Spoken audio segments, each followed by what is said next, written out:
What's up, guys? Today we're playing Epic 7 and we're going to be going into the Sanctuary.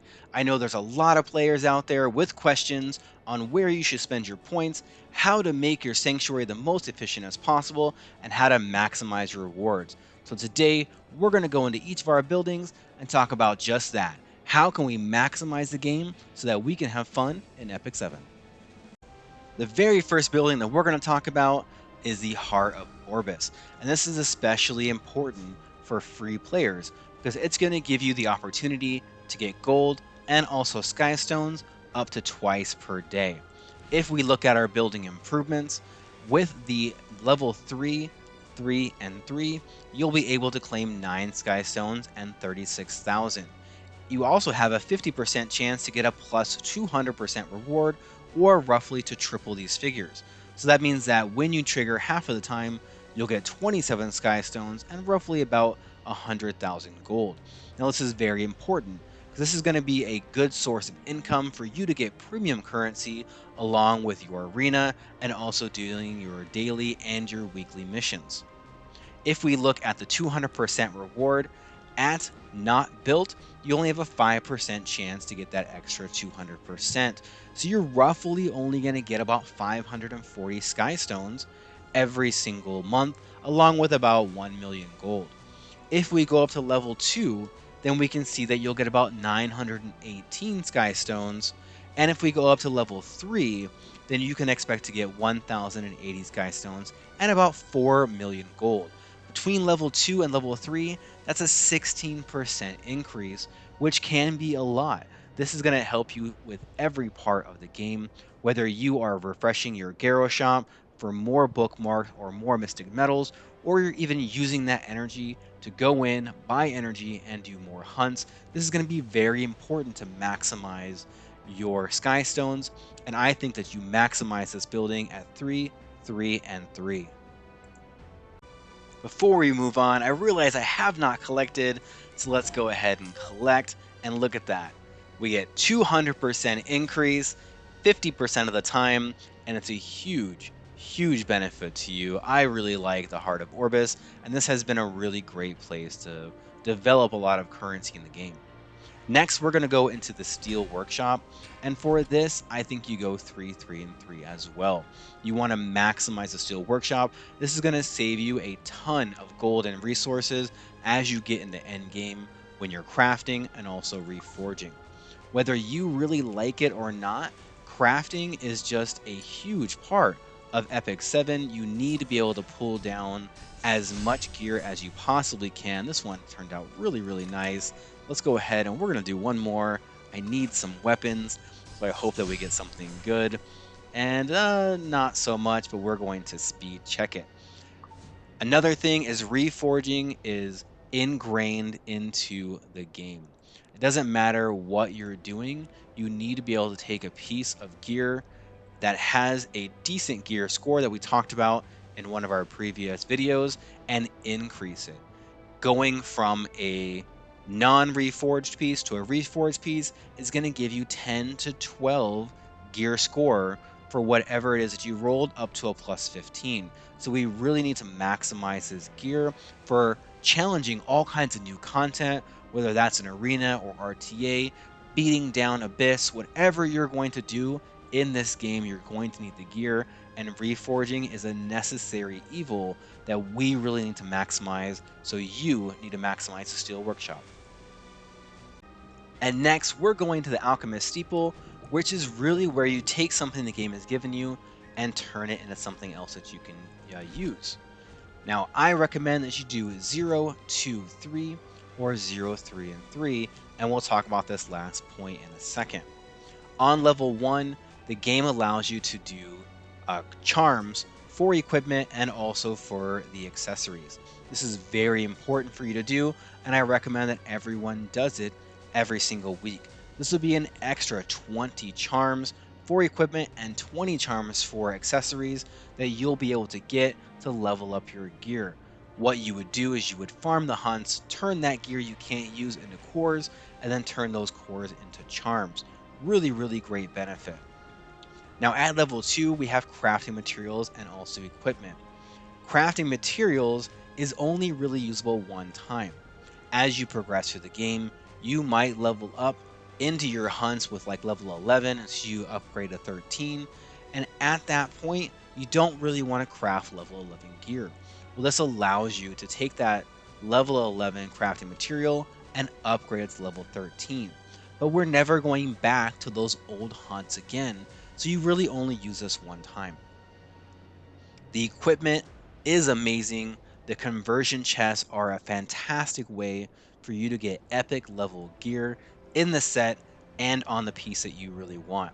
Now, the game does give you some of these chests, but they don't give you a ton of them. So you're going to do this something like 6 to 10 times a month. Every single week, you can go into the transmit shop and buy one of your conversion chests, and you should definitely be buying that. You can also buy 2 chests every week from your guild store, and you get, I think, something like 3 from your expeditions every single month. So you're going to be doing quite a lot of this crafting, and the equipment is really, really good in level 2. At a minimum, you should be at level 2. Now, level 3 is something that you might not use a lot, and I don't use very often. I don't typically take my old catalysts and try and turn them into new catalysts. And that's because the conversion rate isn't that great. I would rather just go to unrecorded history, farm, and then buy them from the shop. Exclusive equipment, though, is really, really good. This allows you to, when you're purchasing exclusive equipment, to now take some of those and turn it into the exact piece you want with maximum substats. Very important, especially if you were looking at a exclusive equipment with speed or with crit chance. You can go straight to 10 speed or straight to 12 crit chance when you're crafting exclusive equipment. Also, modification gems is not something I typically use a whole lot. I feel like we do get quite a lot of modification gems, but you might be running low on specific kinds, like let's say speed set, speed sup, or crit sup. What this allows you to do is to go in and get the exact set you want and the exact substat that you want to modify. And so also a very good benefit so that you don't run out of a particular kind of modification that you really need for your gear. I feel like this was very, very important when modification gems first came out, but is less important as we sort of move on through the game. And quality points, I think you max out. This is not a very good description. What it really means is that you'll use 20% less material to get the same kind of quality out of the gear that you are trying to increase. So again, we're going to take this extra point. Maybe you don't go to level 3, and we're going to find another place to use it, but I'm going to give you an option. And next up, we're going to go into High Command, which is another place where we can potentially save one of our Breath of Orbis. If we look at the Sanctuary mission, this is going to give us a 9,000 gold every 2 hours with a 40% increase, which is really, really great. If you collected this 3 times a day, 7 days a week, you'd get about 279,000 gold. If you do on the adventure mission, you can expect to get about 853 of your stigma. If you do hunts, we're at 294 on your ancient coins, and again, conquest, 294 for conquest points. So these are very important because we're going to use each one of these currencies in a different way. If you were to go ahead and do the sanctuary missions, you could get 10 charms in the Hoochie shop, which is going to be really, really great for you to increase your gear. This is also going to be great for you to use on promotions and other things that involve gold. If you go in and do the adventure missions, 853 will either give you 8 penguins or will give you a greater spirit bloom. The spirit blooms will help you to promote, and that can really benefit you to get more and more level 60 heroes to challenge more and more content. Hunt, I would say, is now the least. Conventional wisdom was to do hunt and war, but the hunt is only going to give you about 7 lesser charms, which means that having gold and buying those charms in the Hoochie shop will net you 3 more charms than going in and just doing the hunt. But war I still recommend. This will give you roughly 280 energy a week, which we can use in pretty much all the aspects of the game. Really, really amazing benefit. In my opinion, the best thing to do here is to go in and to reset your very first one and go 0, 1, and 1. 0, 1, 1 building improvements does change how we're now going to utilize the dispatch missions. First, the 1 energy mission for the sanctuary is now gone. We also cannot access the hunt missions. But the most important mission, in my opinion, is war, because this allows us to use conquest points to now buy 120 energy a day, which is probably the best purchase that you can make on a daily basis. It also allows us now to substitute into the stigma. Now, I will say that using your gold is more efficient than using stigma, but stigma allows you to do more things. For the majority of players out there, stigma will allow them to promote heroes faster, which is going to be very important because different heroes will allow you to challenge different content. It also makes the game more fun because now you can really utilize heroes that you want to play with, heroes that make you happy when you're playing your game. So, in my opinion, I think 0, 1, and 1 is the most efficient build here. Now, as an alternative, you can stay with 1, 1, and 1, but we need to come up with another Breath of Orbis somewhere. You can either come in and accept a 16% reduction onto your sanctuary, or if you're not end game, or you just don't use these things very often, you can sacrifice 1 point into laboratory. Now, for me, I prefer just to cut out the hunt and go with the stigma and the war dispatch missions, which I think will give the most players the most benefit. And lastly, we have Forest of Souls. Now, in typical Smilegate fashion, they've taken something that wasn't really used, buffed it, and now made it amazing. Now, as we look at this, I think the most efficient build is to go 3, 3, and 3. What I've done is I've taken that point from our high command and dropped it into Time Blessing to get that extra 5% stigma reduction. If we go into our probability, we see that we have a 70% chance to get a newbie, 27 on experience, and 3% onto epic. At level 2, we see that drops by 9% on experience and 1% on epic. Now, the difference between these two levels, between a 2 and a level 3, if you were just to sell the penguins, every 100 summons based on probability, you would get about 156,000 more gold by having a level 3 instead of a level 2. As we look into our soul extension, we definitely want this. This allows us to get more penguins and more blooms every single day. The blooms you can gather once per day, and the penguins you can gather twice per day. So that's 6 penguins per day if you go in and you claim them. And then, of course, we see in Time Blessing, we want to max this out to give us that 15%. If we go into their growth altar, we can see how this affects. Our penguin nest was at 120 and now is at 102.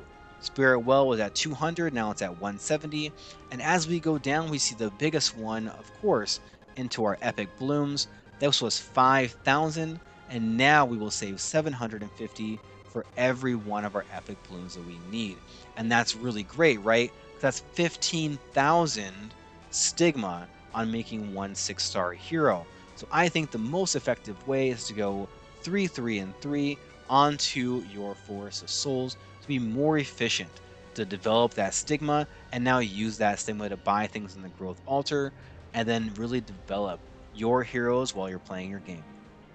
The Sanctuary definitely has a lot to offer, and depending on where you are in the game, you might opt to modify a little bit for things that you really want to prioritize. For most players out there, to maximize your rewards, to make your game the most efficient, you want to maximize the Forest of Souls. You also want to max your Heart of Orbis, and you want to max your Steel Workshop.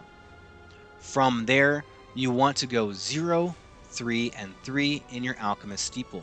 This will open up all the different conversions you can do, and you want to utilize those to really promote your heroes, to get more charms, and to develop in the game so that you can challenge higher content.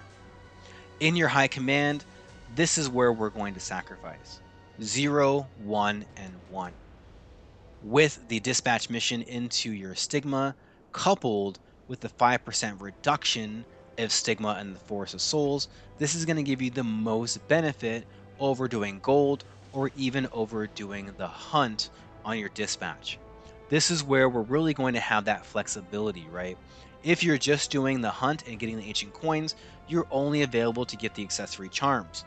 If you're developing stigma, now we can choose to get penguins, which you can use to increase your level of your heroes or even turn into gold. Or you can get the balloons, which will help you promote. And now you have more better heroes that you can use to challenge higher content. Thank you guys so much for watching. I hope that you enjoyed this video. Give me a like so other people just like you can find it as well. Until next time, happy hunting and good luck on your battles.